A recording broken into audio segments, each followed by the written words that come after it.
He said, I'm a businessman.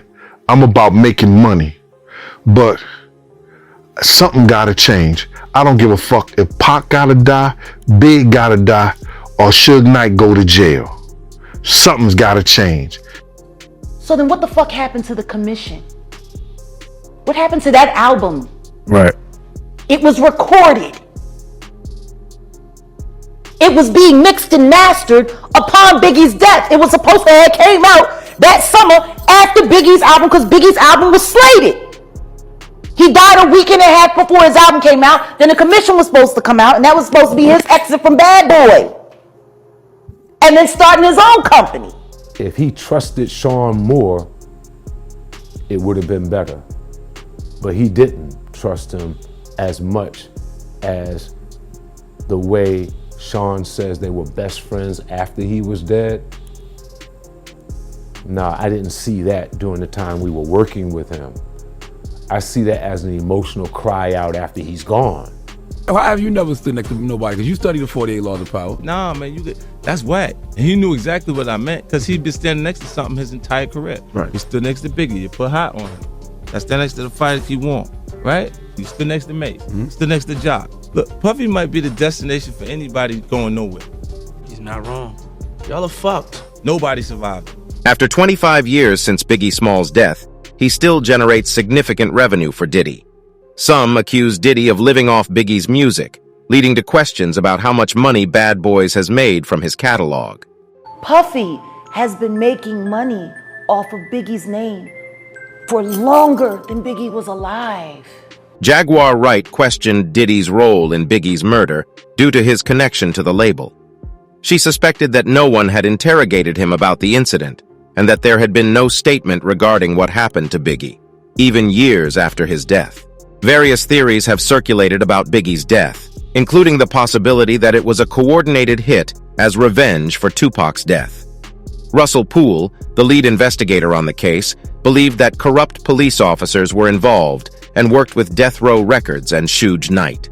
There are suspicions surrounding Russell Poole's retirement in 1999 from investigating Biggie's death and his subsequent death in 2015 while writing a book about the case. Another theory suggests Gene Deal, Puffy's ex-bodyguard, claimed in an interview that Biggie planned to leave Bad Boy Records for a $60 million deal. He saw Big's contract and noticed that the publishing income was owned by Puff. Gene discussed it with Biggie, who confirmed his new agreement and the profits he would make. Biggie secured a $1 million deal and was on his way out of Bad Boy Records. Gene Deal revealed that Biggie planned to leave Bad Boy Records for a $60 million deal and to end Junior MAFIA's business practices. He intended to keep Lil' Kim under his wing, but thought the deal was too loyal to Puffy. If this had happened, Bad Boy would have taken a significant financial and entertainment hit, as Biggie was their star. Gene Deal claimed that Biggie planned to leave Bad Boy Records for a $60 million deal and take Lil' Kim and other musicians with him, which would have been a huge blow to Diddy's label. Biggie had the right to leave the label as he felt his compensation was not optimal despite his success. There are rumors that Diddy may have played a role in Biggie's murder just weeks before the release of his final album with Bad Boy.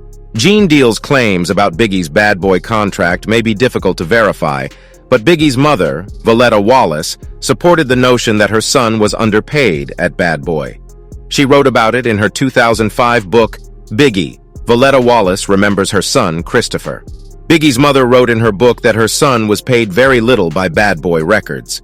This led Biggie to consider leaving the label, which was confirmed by his ex-bodyguard Gene Deal and music producer Dame Dash. Dame Dash claimed that Biggie was planning to leave Bad Boy Records and sign with Rockefeller before his death, which is difficult to verify. If true, it would have been a significant move in the music industry, and Biggie wanted to quickly release 3 albums and leave Bad Boy to work with Jay-Z. His final album with Bad Boy was his last before his death. Diddy and the executives likely knew about his plans, making his murder beneficial for them. In 1997, Biggie was in Los Angeles promoting his album and was on his way to an award show after party with his crew when they stopped at a red light. Biggie was shot while his caravan of SUVs was stopped at a red light in Los Angeles in 1997. He died at 25 from complications during surgery. Life After Death, his final album with Bad Boy Records, was released posthumously just weeks after his death and is still considered one of the best albums of all time. Biggie's posthumously released double album Life After Death was a massive success, featuring hit songs like Hypnotize, Going Back to Cali, and Long Kiss Goodnight. The album is still revered as one of the best of all time, with no filler songs and too many fantastic tracks to count. Diddy and Bad Boy Records benefited from Biggie's death. There are conspiracy theories that Diddy had Biggie killed and profited from his music rights. Some fans believe that Diddy also set up Tupac's murder and ruined Lil' Kim's career. The video is based on opinions and should not be taken as true. Goodbye.